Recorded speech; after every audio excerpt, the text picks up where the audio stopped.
Low with us now. He is a former director of the government cybersecurity operations at Singapore's GovTech, and he's joining us live from Singapore. Thanks for joining us, Ian. First up, perhaps you could explain to us the gravity of the risks that these cyber espionage campaigns pose on the governments as well as the civilians who have been affected. Well, sure.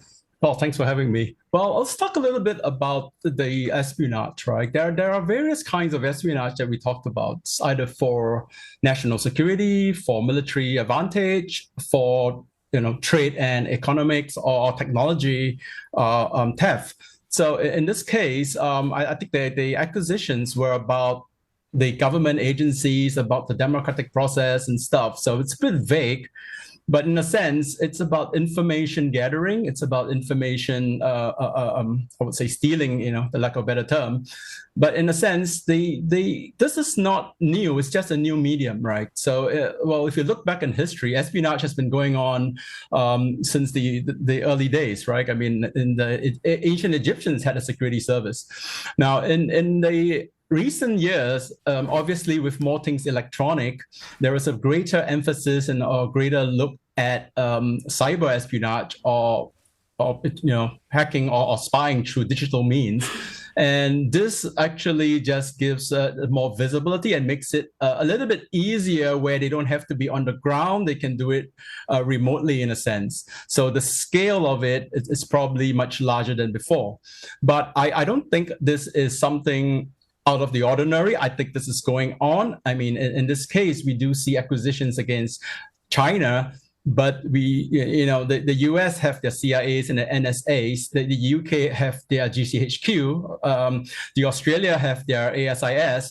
So all these nations have an agency that looks into things like this, both defensive and offensive. So, Ian, who should we believe then? Because, while US, UK, New Zealand are saying one thing, China as well is saying that they are a victim of cyber attacks, and that the US itself, they are the biggest perpetrator. So help us understand the level of cyber capabilities that's needed, to actually carry it out and detect an operation as massive as this. I mean, which government has the skills and technology for this? All of them? It's a bit of a spectrum. There's no black or white. It's a gray area. And if you believe that countries don't participate in this, then it's a bit of a naive thinking, because this is the new world. This is it's almost BAU, right? It's business as usual for most countries. So most countries will have some form of espionage. Now, the scale of which is debatable. How much do they actually do? How much can they do? It's debatable. But don't underestimate the US. They have a lot of capabilities. They can do a lot more. So do any of the Five Eyes nations, right? Mm. So China would be another power. Russia would be another power. But it's in sense, this has been going on, be it physical. I mean, it's tit for tat in many cases. We have 5-6 years ago, we had the two Michaels, arrested by the Chinese in the two Canadians. In any case, it's also, if you look at it, it's also how nations or culture react to news. That's a lot of chest beating, I would say, in the Western media, where they'll bring it up, and especially it's an election year. They need to demonstrate they're doing something. Well, if you look at the Eastern culture, I think if you look at places like China, they're a little bit more quiet. They might know what's going on. They might block what's going on, but it's less of a big cry out. So I think the response, you just have to take it, understanding the cultural response rather than the face value of what is being said. And it's also interesting that how New Zealand has been roped into all of this. They're also the subject of this so-called Chinese state-sponsored attack of its parliament. New Zealand is also a member of the Five Eyes intelligence sharing network. That's alongside right. US and UK. So I'm wondering, these establishments then, I mean, what are they going to do now to prevent such attacks from happening, over the next few years?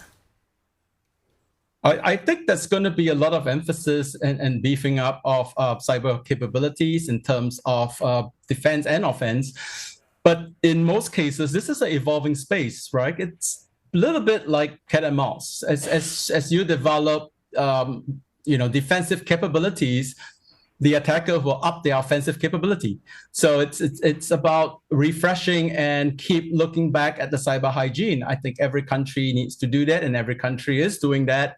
And it's about the level of preparedness, I would say, in a sense. So I believe that this is, again, not new, but I do think that it is partly due to what's going on in the world. So the governments need to appear strong, needs to be appear to be responding to certain threats, and therefore you hear a lot more noise. But I think the basic work that all the intelligence agencies are doing, be it the NSA, GCHQ, ASIS, they're all working round the clock in the back end, beefing up their national security. So I don't think there's anything really new, but it's just more vocal, in an election year in the US. It's been good talking to you. You've made some great points there. Ian Lowe, former Director of Government Cybersecurity Operations at Singapore's GovTech.